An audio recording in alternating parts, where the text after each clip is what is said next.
Halo sahabat Ilyaswan, selamat datang kembali di channel YouTube Novel Ilyaswan.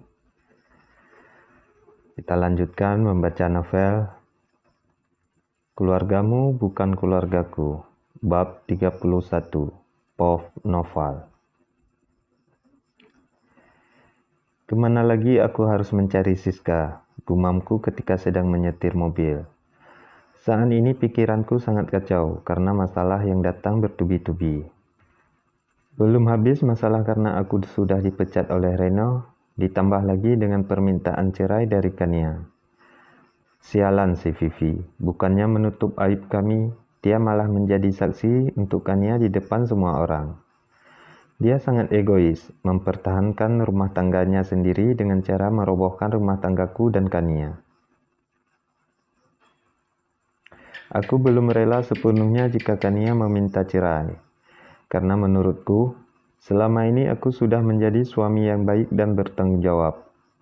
Uang bulanan penuh, nafkah lahir batin, apalagi yang kurang. Padahal dialah yang seharusnya minder. Karena sampai detik ini belum juga bisa memberikan aku keturunan. Nafasku tersengal-sengal seperti orang kelelahan jika mengingat semua sikap orang tuanya Kania padaku. Mereka seolah menganggap aku sebagai sampah dan beban bagi anaknya. Belum lagi Reno yang datang sok jadi pahlawan kesiangan. Entah kenapa dia tiba-tiba datang dan langsung menyerangku.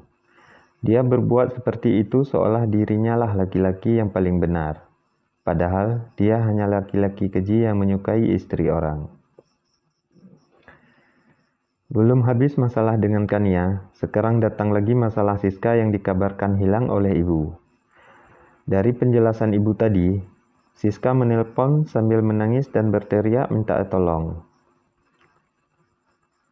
Entah apa yang terjadi dengan dia, tapi yang jelas jika dia kenapa-kenapa, aku tidak akan tinggal diam. Aku sudah berkali-kali mencoba menghubungi nomornya Siska, namun nomornya juga tidak bisa dihubungi. Aku juga sudah mencoba melaporkan kejadian ini ke polisi, namun mereka mengatakan belum bisa melakukan proses pencarian, karena belum 2x24 jam. Terpaksa aku harus mencari Siska sendirian, sedangkan Mas Seno dan Sonya menjaga ibu di rumah. Kata Mas Seno, ibu pingsan berkali-kali karena mengingat Siska. Aku juga akan sangat merasa bersalah jika Siska sampai kenapa-kenapa. Dari penjelasan ibu tadi, Siska akan melakukan foto prewedding di salah satu taman. Aku akan mencoba ke sana untuk mencari beberapa keterangan. Karena yang aku tahu, taman itu juga memiliki penjaga. Malam Pak, tamannya sudah tutup ya? Tanyaku pada security yang sedang duduk di pos depan masuk gerbang taman. Iya mas, sudah malam ini, cuma buka siang aja, jawab penjaga itu. Ini mas, saya mau tanya, tadi di sini ada pasangan yang melakukan foto prewedding nggak? Soalnya adik saya belum pulang sampai sekarang, tanyaku sambil menjelaskan maksud dan tujuanku ke sini. Kedua penjaga itu nampak sedang berpikir, namun kemudian salah satu dari mereka mengangguk. Ada mas, kalau nggak salah sih ada sekitar 5 pasangan ya, jawabnya sambil kembali memastikan pada rekannya. Mas kenal nggak sama orangnya? Tanyaku lagi. Padahal jelas aku tahu kalau mereka juga tidak mungkin mengenal semua orang yang datang ke sini. Karena bukan hanya pasangan yang melakukan prewedding kemari, tapi juga ada pengunjung lainnya. Ya enggak lah mas, mana hafal kami, banyak sekali pengunjung yang datang, jawabnya dengan senyum ramah. Ya udah pak, terima kasih banyak ya, pamitku. Setelah itu, langkah kembali aku ayunkan ke mobil yang terparkir di bahu jalan. Kemana lagi harus aku cari si Siska? Bagaimanapun dia masih tanggung jawabku sebagai abang. Jika dia hilang bagaimana? Atau jika dia diculik dan dijual ke luar negeri, apa yang harus aku lakukan? Andai saja aku tahu nomor ponsel laki-laki calon Siska. Entah mengapa firasatku mengatakan jika Siska hilang karena laki-laki itu. Tapi bukankah dia orang kaya? Atau mungkin dia memiliki musuh dalam bisnis? Jadi Siska ikut terlibat ke dalamnya. Pikiranku sangat kacau. Aku terus saja membuat asumsi-asumsi yang membuat kepalaku semakin pusing. Aku kembali masuk ke dalam mobil. Sebaiknya aku pulang saja. Percuma juga jika aku mencari tanpa petunjuk apapun. Yang ada hanya menguras tenaga saja. Nanti jika sudah sampai rumah, aku akan menanyakan apapun yang ibu tahu tentang laki-laki calon suaminya Siska. Saat dalam perjalanan pulang, ponsel yang aku simpan di atas dashboard milik mobil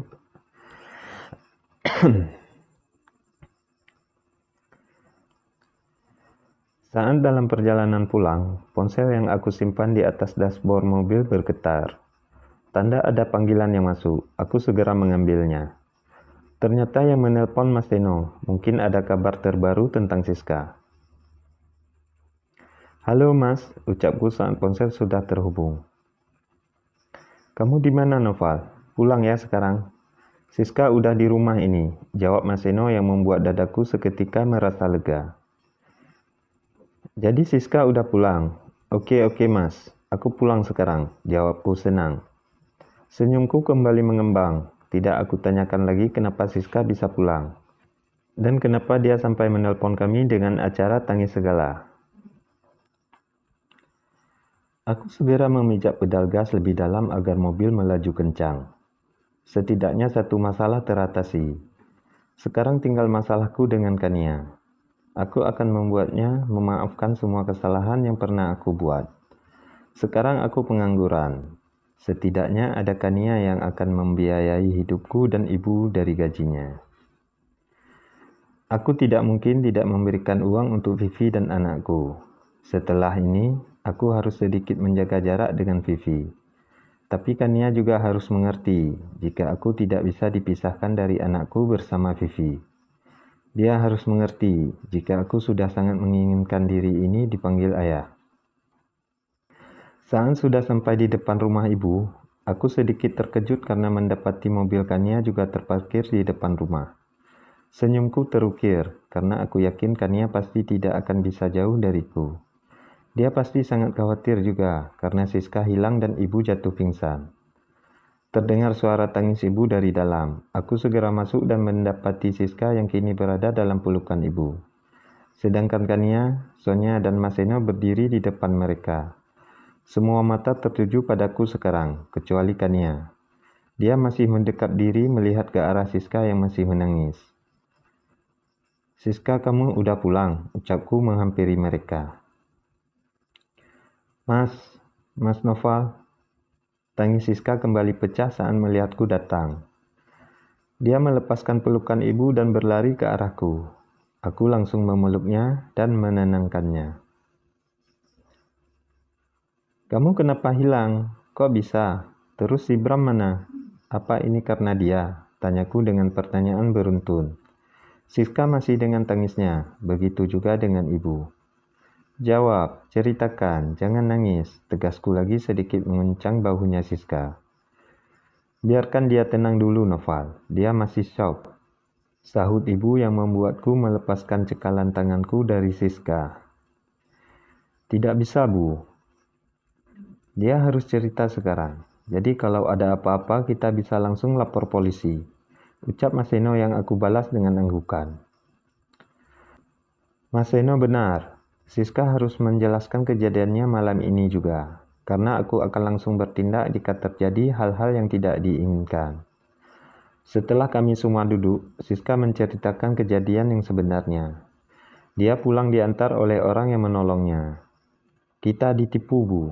Si Bram itu bukan orang kaya seperti dugaan kita semua. Dia penipu, jelas Siska membuka suara. Jantungku berpacu 2 kali lipat lebih cepat dari biasanya. Astaga, kamu bercanda kan Siska? Tanya ibu memastikan. Aku juga sebenarnya ingin menanyakan hal yang sama, tapi suaraku tercekat, seperti terhenti di tenggorokan. Enggak, Bu, Siska enggak bercanda. Ini beneran. Balas Siska lagi yang terus saja menangis. Sekilas aku melirik ke arah Kania yang duduk dekat dengan Sonya. Dia tersenyum tipis. Aku tahu dia senang melihat keluarga kami sudah seperti ini. Dasar istri durhaka. Ceritakan semuanya secara detail, tegas Mas Seno lagi. Jadi tadi pas aku pergi dari sini sama Bram, kami rencananya bakalan foto prewedding. Tapi sebelum itu, kami pergi ke ATM dulu. Aku mentransfer semua uang yang dikasih sama Mas Noval ke rekening dia. Karena katanya akan lebih mudah jika uang di tangannya dia. Karena dia yang akan ngurus dan bayar semuanya, termasuk biaya undangan dan lainnya. Setelah dari ATM, dia ngajak aku buat singgah dulu beli makanan. Nggak taunya makanan itu kayak dikasih obat tidur gitu. Jadi aku nggak tahu dibawa kemana, karena sepanjang jalan aku tidur. Tahu-taunya pas aku bangun, aku lagi diseret oleh orang yang nggak aku kenal ke dalam hutan. Aku terus teriak, tapi percuma. Tenagaku kalah kuat, jawab Siska menjelaskan. Cukup, yang intinya kamu ditipu kan? Uang aku lenyap, raib, ya kan? Bentakku yang semakin membuat Siska menangis. Tanpa menunggu jawaban dari Siska, aku sudah tahu kalau uangku tidak akan kembali lagi. Ingin rasanya aku berdiri, tapi lututku terlanjur lemas. Uang 100 jutaku, uang yang aku dapatkan dari hasil menggadaikan rumah. Aku dulu berharap uang itu bisa terganti saat acara resepsi. Pasti ada uang hadiah dari orang-orang yang hadir. Dan juga berharap uang itu akan dikembalikan oleh si Bram itu. Tapi nyatanya kami semua ditipu. Maafin Siska, Mas. Maafin Siska. Tangisnya kembali pecah. Jangan tanya ibu, dia hampir saja pingsan jika tidak dipegang oleh Mas Seno. Hilang sudah harapan untuk menjadi orang kaya dan punya perusahaan sendiri. Dari mana aku bisa mendapatkan uang membayar tunggakan rumah yang aku gadaikan, sedangkan saat ini aku saja tidak bekerja dan memiliki gaji seperti dulu. Kita laporkan saja ke polisi, ini kasus penipuan, usul Sonya.